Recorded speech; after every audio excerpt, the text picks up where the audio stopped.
Queridas, então, vamos começar orando, né? Pedindo para Deus dirigir o nosso estudo e para que Ele possa nos abrir o entendimento. Senhor Deus, nós te agradecemos, Pai, pela oportunidade de estarmos reunidas aqui, ainda que não seja presencial.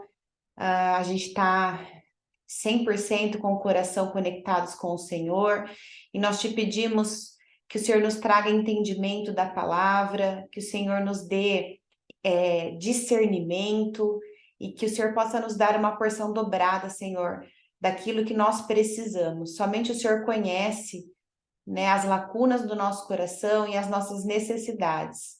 Que o Senhor me use agora nesse momento para trazer uma palavra para elas e que, ainda que tudo que eu preparei não seja o melhor, que o Senhor mude todas as coisas, o Senhor tem liberdade de falar através de mim, para que possa alcançar a vida de cada uma aqui. Nós sabemos que a sua palavra é viva, ela é eficaz e ela nos é útil para corrigir, para direcionar, para nos aconselhar. E nós te agradecemos, Pai, pelo teu amor eterno e por tudo que o Senhor tem feito e tudo que o Senhor significa nas nossas vidas. Em nome de Jesus que nós oramos. Amém.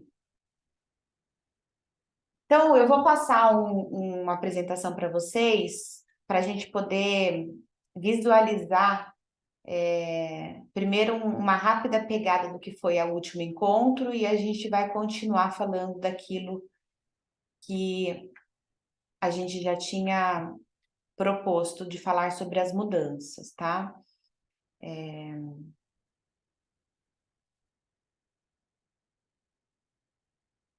Vocês estão vendo aí na tela? Sim? Ok. Então, a gente está falando, né, esses dias todos, esses encontros, a respeito das mudanças que a gente gostaria de fazer nas nossas vidas. Ainda que a gente esteja conformado ou inconformado com algumas coisas, sempre existe no nosso coração aquele anseio por mudar alguma coisa na nossa vida. Às vezes até na vida de um terceiro, né? Às vezes a gente quer mudar a forma de alguém ser, mas as mudanças começam a partir da mudança do nosso olhar. Eu tenho usado muito esse livro aqui, é um livro do Rick Warren, que é um pastor batista, e ele escreveu também Uma Vida com Propósitos, e esse é o poder para transformar sua vida, para mudar a sua vida.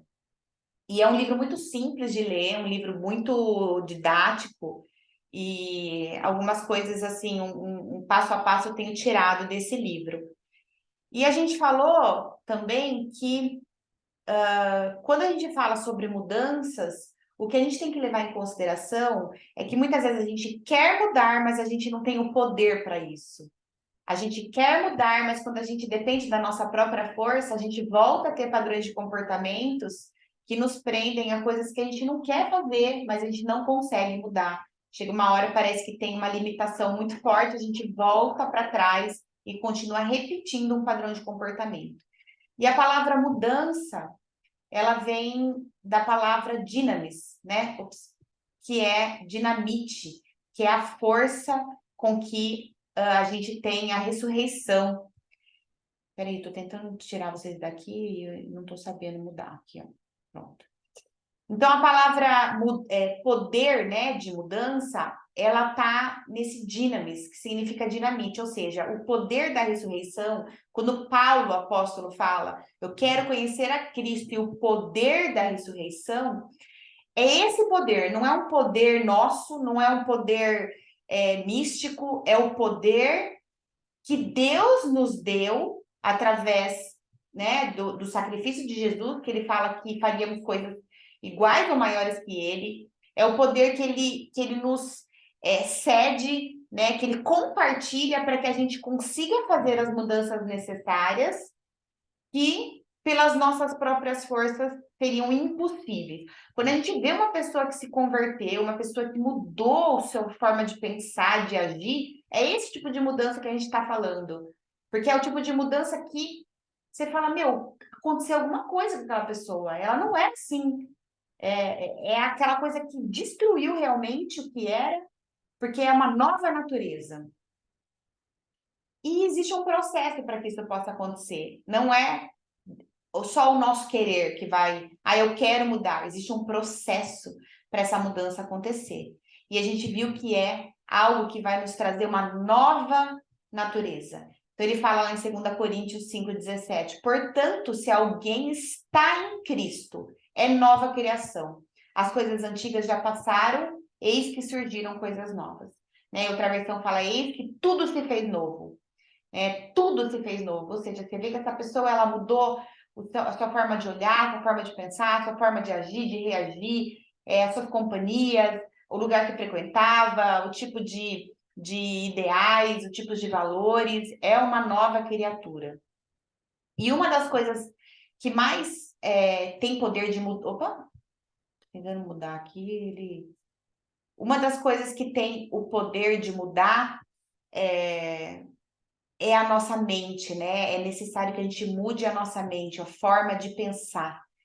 E ele fala assim, lá em Romanos 12:2, não se amoldem ao padrão deste mundo. Não se amoldem ao padrão deste mundo, mas sejam renovados, né? Sejam transformados pela renovação da tua mente, para que sejam capazes de experimentar e comprovar a boa, agradável e perfeita vontade de Deus. Então, existe o que fazer, a forma de fazer e o que isso vai trazer. Então, eu preciso não me amoldar, não me conformar, né? Não me acostumar, em algumas versões, com o padrão deste mundo. E eu preciso renovar minha mente. Quando eu renovo a minha mente, eu sou capaz de experimentar e comprovar a boa, perfeita, agradável vontade de Deus. Porque se eu estiver na mente do mundo, aquela mente que mente pra gente, que tem um padrão de comportamento igual ao que a maioria pensa, eu não consigo achar que a vontade de Deus é boa, perfeita e agradável. Eu vou achar que é difícil, eu vou achar que às vezes está tudo contrário, porque a palavra de Deus diz que os mandamentos do Senhor não são difíceis. Só que quando a gente está com o olhar de querer aquilo que o mundo quer, aquilo que a carne quer, aquilo que o natural quer, as coisas de Deus não são agradáveis, né? Aos nossos olhos não são boas. Mas quando a gente muda a nossa visão, a gente consegue entender que aquilo nos cabe, que aquilo nos é bom, que aquilo é agradável, mas precisa haver uma metanoia, né? A palavra transformação, né, significa metanoia, uma mudança de mente, uma mudança de pensamento. E isso vai desenvolver em nós o fruto do Espírito. O fruto, não são os frutos. Apesar de ter algumas características, ele faz parte de um mesmo conteúdo, né? Então, o que isso vai trazer quando a gente começa a andar em espírito? Nós vamos sentir amor, nós vamos sentir alegria, nós vamos sentir paz, paciência, amabilidade, bondade, fidelidade, mansidão e domínio próprio. E isso, não há nenhuma prosperidade mais maravilhosa do que essa. Nem dinheiro, nem fama, nem sucesso, nem riquezas. Nada traz mais gratidão, mais paz do que ter esse fruto do Espírito. Então, quando você pega uma pessoa que ela começa a andar com Deus, você começa a ver nela isso. Você fala, essa pessoa, ela tem alegria. Ela pode estar passando por problema, porque problema nós vamos ter, mas você vê que ela passa diferente. Você vê que ela tem uma fidelidade à palavra, que ela tem uma mansidão, que ela não se deixa dominar pelas circunstâncias. Ainda que ela esteja passando por algo assim desesperador, ela sabe, ela confia, ela não se prende nos problemas, ela se prende às promessas. E isso traz a paz que excede todo entendimento. Porque a paz não é a ausência de conflito.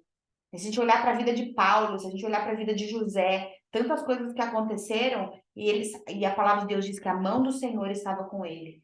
Ou seja, ainda que ele estivesse passando por muitas coisas, né? A mão do Senhor estava com ele. Então, são pessoas que elas vão desenvolver esse fruto do Espírito. E é uma parceria. Deus faz a parte dele e a gente faz a nossa parte.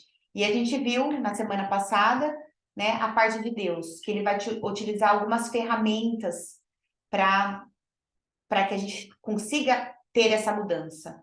Uma delas é a palavra de Deus, né? Então está escrito, a palavra de Deus ela é inspirada para que a gente possa ter correção, direção, para que a gente possa ter conselho. Então, quando ele fala, está escrito, né? Ouça as minhas palavras. Então, a Bíblia ela é um conjunto de livros que foi inspirado por Deus através da vida de pessoas improváveis, É um livro de história sensacional, né? A gente tem essa ideia de que é difícil, de que parece que tem um monte de enigmas, mas hoje em dia a gente tem tantas versões, a gente tem tanto auxílio, a gente tem tantas formas de estudo, que é até muito ignorância falar que a gente não tem acesso, que a gente não tem ajuda, porque é uma questão mesmo da gente querer, né? É um posicionamento. Nenhum crescimento espiritual ele acontece de forma automática. A gente precisa fazer a nossa parte, a gente precisa abrir a palavra, a gente precisa estudar, a gente precisa se dedicar. Tudo que tem dedicação, a gente tem uma constância, tem, né? Para ir para academia, se eu for um dia na semana, eu não vou ter. Eu tenho os mesmos músculos que vocês. Alguém treina mais, vai ter mais, vai conseguir tornar esses músculos mais ativos. A pessoa parou, ela vai desativar. Então, assim, é uma questão mesmo de persistência, de perseverança, de disciplina, né? De ter essa atitude. Então, ele usa a palavra, Deus usa o Espírito Santo dele em nós, que a palavra de Deus diz que é o Espírito Santo de Deus que nos lembra todas as coisas.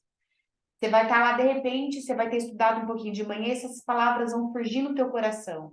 Quando a gente fala assim, Deus falou comigo, não é porque você escuta uma voz audível. Você vai escutar no teu coração dizendo essas coisas, sabe? Você vai lembrar, vai trazer à memória aquilo que vai te trazer esperança. A hora que você vê, você já está falando os versículos. Eu espalho pela minha casa, eu tenho meus quadrinhos, eu leio a palavra. Então, assim, é um dia após o outro. É a gente criando no nosso coração e na nossa mente esse alimento, né? E as circunstâncias, a gente sabe que Deus usa as circunstâncias para nos atrair a Ele. Ele quer que a gente leia a palavra, Ele quer que a gente tenha o Espírito Santo como conselheiro. Mas às vezes, se isso não for buscado por nós, Ele manda circunstâncias, porque nada nos coloca mais de joelhos do que o sofrimento, né? Deus fala muitas vezes quando a gente está bem, mas Deus grita no nosso ouvido quando a gente está em sofrimento. Bom, e agora a nossa parte. Qual que é a nossa parte? Primeiro, a gente deve escolher muito bem os nossos pensamentos. Pensar sobre o que a gente pensa. A gente tem milhões de pensamentos por dia.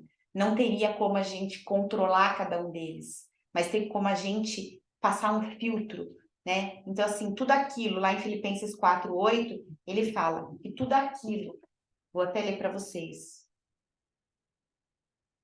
Fala assim, Filipenses 4:8. Finalmente, irmãos, tudo que for verdadeiro, tudo que for nobre, tudo que for correto, tudo que for puro, tudo que for amável, tudo que for de boa fama, se houver algo de excelente ou digno de louvor, pensem nestas coisas. Então, assim, deixa eu desligar o WhatsApp, porque vai ficar fazendo barulho, peraí. Se eu tô com a minha cabeça cheia de problema, só pensando em tragédia, só pensando por exemplo, na época da pandemia, né? Se eu só penso em coisa que me traz sofrimento, preocupação, o meu sentimento vai ser de pânico. Se o meu pensamento é algo que eu estou passando, por exemplo, de problema financeiro, eu só penso na escassez, eu vou ter um sentimento de angústia, de ansiedade. Então, assim, não é ser alienada no mundo e não querer parar para ser prudente ou fazer algo a respeito. Mas a partir do momento que eu entreguei a Deus e que Deus ele vai me dando direção, ele fala assim: entrega seus caminhos ao Senhor, confia nele, mas ele fará. Ele vai te dar a hora certa de agir. Não é procrastinar. Mas ao mesmo tempo a palavra de Deus diz que a pressa, quem apressa os seus passos erra o caminho. Muitas vezes na ansiedade a gente quer tomar atitudes que muitas vezes a gente não pede para Deus nos dar direção. E muitas coisas precisam de um processo, a gente precisa esperar, que nem tudo é no nosso tempo. Se a gente pegar as histórias antigas, as histórias do Antigo Testamento, Sara demorou 100 anos para ter um filho. A gente faria um enxoval se a gente tivesse já com 90 e alguém falasse que a gente ia ter um filho? A gente não faria. Então Deus muitas vezes usa o processo, usa a espera para provar a nossa fé.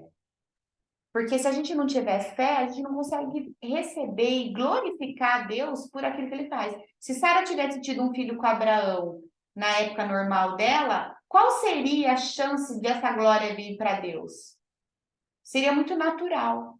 Então, o que os nossos olhos, né, percebem que não é natural, é sobrenatural, a gente glorifica a Deus.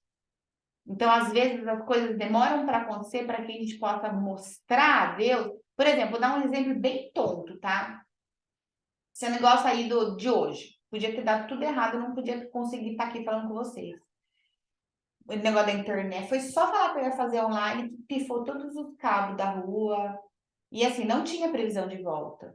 Ia adiantar me desesperar? Não, né? Tá na mão de Deus. O que eu pensei? Se voltar, é porque o encontro é para ser hoje. Se não voltar, vai ser amanhã, vai ser depois, né? A gente se desespera, a gente fica ansiosa. Ó, quantas vezes eu saí da minha casa, às vezes atrasada? Eu sou uma pessoa que eu sou tipo horário britânico. Eu não, para mim atrasar é a falta eu não consigo. Eu tô avisando a pessoa se for atrasar. Eu não ligo de esperar ninguém, mas eu não consigo deixar ninguém esperando. Então, se eu sair de casa sabendo que eu tô atrasada, que eu tô fazendo, falta 15 minutos para chegar no lugar, eu vou pegar um puta trânsito às 8 horas da manhã, eu já saí agoniada, angustiada. O que eu aprendi? Entrei no carro, avisei a pessoa que possivelmente eu vou atrasar alguns minutos. Pronto, não vai adiantar, meu carro não vai passar por cima de ninguém. Não vai adiantar ficar esperando uma brecha para enfiar o carro de um lado e enfiar do outro, né? Nossa, já tá acabando. Falta 16, por que é isso? Um recado, vocês estão vendo o recado tá aí também ou não? Não? Tá. Bom, se cair, eu crio outro link, tá? Então, assim, a gente, na nossa vida, a gente às vezes coloca as coisas para Deus, só que a gente fica querendo dar estratégia, querendo descobrir como que a coisa vai acontecer, querendo, sabe, respostas. E às vezes a resposta é, Deus quer trabalhar a gente no processo da espera, porque é nessa espera que a gente vai acabar confiando nele, que a gente vai entregar realmente a solução para ele. E é tão mais, sabe, depois tira o peso das costas quando a gente realmente entrega e confia, né? Então a gente tem que lembrar o seguinte: a gente não consegue mudar uma emoção. Se eu tô ansiosa, eu não vou conseguir só porque eu quero dizer assim, Mônica, não fique ansiosa. Não vai adiantar. Eu tenho que mudar o meu pensamento. Então eu tenho que pensar assim: para que essa ansiedade? A palavra de Deus me diz que eu tenho que confiar nele em todas as coisas, para que eu não dê ansioso em coisa alguma, antes faça conhecer sobre ele todas as suas súplicas. Então, assim, ó, através da palavra, eu vou trazendo ao meu pensamento de que esse sentimento não me cabe. E aí eu consigo mudar o meu sentimento. Não adianta a gente fazer o caminho inverso. Nossa, eu tô ansiosa, credo, não quero ficar ansiosa. Aí você começa a pensar em tudo que você, por que você tá ansiosa. Não, é o contrário. Eu preciso trabalhar meu pensamento. Então, tô esperando uma resposta. Vai adiantar eu dormir pensando nisso? Não vai adiantar. Então, mas não adianta eu pensar assim, nossa, eu não posso ficar ansiosa, eu não quero ficar. Assim, tem que trabalhar o pensamento. Faz uma reunião ali com Jesus na hora. Fala, Senhor, eu tô ansiosa. Não quero, eu preciso mudar meu pensamento. Então, eu sei que a tua palavra me diz que eu tenho que entregar, que o Senhor é aquele que não dorme, que aquele que me guarda não dorme. Por isso que a palavra diz: traga os seus pensamentos aquilo que te traz esperança. Que a partir do momento que você reavalia se o que você está pensando está alinhado com a palavra de Deus, você fala: opa, que bobagem é essa que eu estou assim, desse jeito? Aí você muda o seu sentimento. E aí você muda a sua atitude. Porque se você pensa confuso e se sente confuso, você vai agir de forma confusa, né? Não adianta a gente querer fazer o caminho contrário. É pensar sobre o que a gente pensa. Concentre-se na mudança dos seus pensamentos, né? Que isso também vai mudar o seu sentimento. Às vezes a gente está ansiosa por algo que a gente nem sabe por quê. Aí você para pensar, aí você começa a entender algumas coisas, começa a colocar em ordem e aí passa. Deus é um Deus de ordem. Quando eu estou muito confusa, eu penso assim: Deus é um Deus de ordem, não é um Deus de desordem, né? A gente traz ao nosso pensamento aquelas coisas que vão assentar o nosso coração. Bom, a palavra de Deus diz, porque será, né? Então ele fala assim: quando a gente entrega, quando a gente transforma a nossa mente, a gente consegue viver dessa forma, como uma árvore plantada junto ao ribeiro, né? Que estende as suas raízes. Ela fala assim: não resteia quando vem o calor, mas sua folha fica verde. No ano da sequidão, não se afadiga nem de dar, não, nem deixa de dar frutos. O que isso significa? Que ainda que a gente passe, que a gente vai passar pelas estações, a gente sabe que no momento certo Deus vai dar a folha verde. Porque sem o dia não há noite. Se o inverno não é o verão. Não adianta a gente querer chegar, colher se a gente não plantou. Tudo tem um porquê de ter um ciclo e a gente precisa respeitar. Não dá para a gente pegar um vaso, botar uma semente, ficar cresce, cresce, vai lá a cada 5 minutos para ver porque não cresceu. Não, é respeitar o tempo, né? A gente precisa respeitar, porque Deus vai agir no tempo dele, não no nosso, né? Quando ele fala assim, né, que a vaca ela rumina, o que significa isso? A gente tem que pegar a palavra de Deus e tirando o máximo de proveito dela possível, né? Ruminar é quando a vaca come capim, mastiga, engole e depois ela vomita isso de novo, né? E fica de novo, é nojento, mas ela fica lá puxando os nutrientes. E é isso que a gente tem que fazer com a palavra de Deus, tirar o máximo proveito da palavra possível. Não adianta, às vezes, a gente pegar e ler a Bíblia, ficar riscando e querer performance. Se a gente pegar um versículo e colar na geladeira e ficar até a gente aprender, até a gente praticar ele, é melhor do que a gente querer ficar lendo, lendo, lendo, conhecendo, conhecendo, conhecendo. Conhecimento sem prática não passa de uma leitura. A gente tem que ter sabedoria, que é colocar esse conhecimento em prática. Pedir a Deus discernimento da palavra dele, né? Meditar é digerir também os nossos pensamentos. Não é simplesmente a gente neutralizar a nossa mente e não pensar em nada, mas é pensar em coisas que nos tragam esperança. Ainda que estiver tudo dando errado, a gente tem que falar assim: eu confio que nesse exato momento Deus está trabalhando para que as coisas cooperem para o meu bem. Ainda que pareça que não é bom, Ele vai fazer. A palavra de Deus diz que até as circunstâncias que a gente causa ruim, Deus coopera para o nosso bem. Deus é aquele que transforma o mal em bem. Ele traz à existência coisas que não existem, né? E a gente tem que acreditar. Tem gente que a gente fala assim: calma, tenha fé, a pessoa fala amém, amém. Mas a pessoa está sempre reclamando, com medo, falando das desgraças, tudo que pode acontecer. Cadê a fé? Se a fé não está ativa, aí todo mundo tem fé, mas precisa ativar, precisa ter aquela unção de ativar. É na hora da batalha que a gente consegue levantar a espada da palavra, né? A gente sabe que lá em Efésios fala que a nossa armadura da guerra, a espada da palavra, ou seja, como que a gente vai enfrentar a vida se a gente não tiver a palavra em mãos? É a mesma coisa que jogar a gente numa batalha sem a gente ter defesa. Então, quando vem esses pensamentos, a gente vem, né, com um contra-ataque, com a palavra. Tudo posso naquele que me fortalece, nenhuma arma forjada contra a minha família prosperará. A hora que vier os pensamentos ruins, que o inimigo vai tentar atacar a nossa mente, que é o campo de batalha, é aí que a gente tem que vir com a palavra de Deus, né? Então, a nossa parte, a gente tem que depender do Espírito Santo. Ele fala: eu sou a videira, vós sois os ramos. Se alguém permanece em mim e eu nele, esse dá muito fruto. Sem mim, nada podeis fazer. Não adianta a gente tentar entrar na luta sozinha. Está dizendo que ele é a videira, nós somos o ramo. Então, o que adianta eu pegar uma fruta e amarrar na árvore? Ela tem que estar ligada na árvore, né? Deus é o agricultor, ele vai fazer as estações. Ninguém planta. Eu lembro que uma vez eu comprei uma árvore linda, toda cor de rosa, no meio dali da estrada da boiada.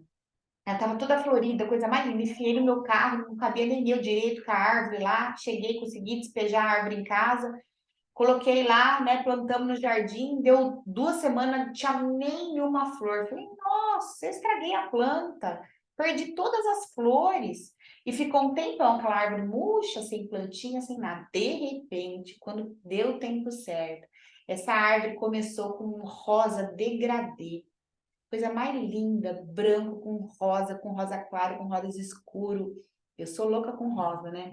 Falei: gente, olha, eu não imaginava que num próximo ciclo essa árvore ia trazer essas cores, porque a nossa natureza ela vai mudando conforme, né, aquilo que a gente vai semeando, aquilo que a gente vai se nutrindo.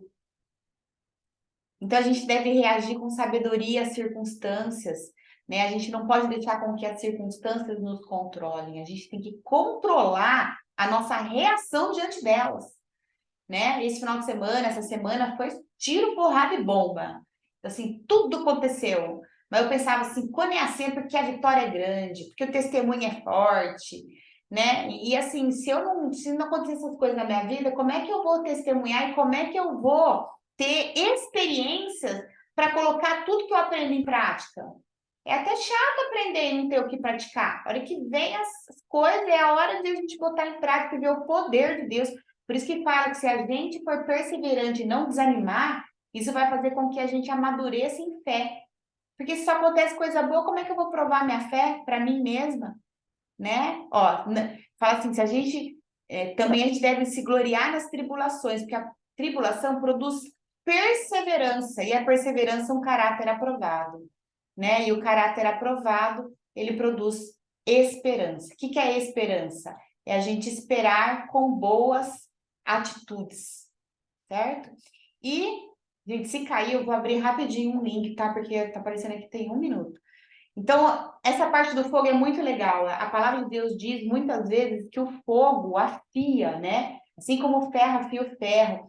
Então, quando a gente pega um metal precioso, o ouro, a prata, o bronze, como que a gente faz para ele se tornar puro? A gente põe no fogo, porque o fogo, o que que ele faz? Ele vai separar as impurezas.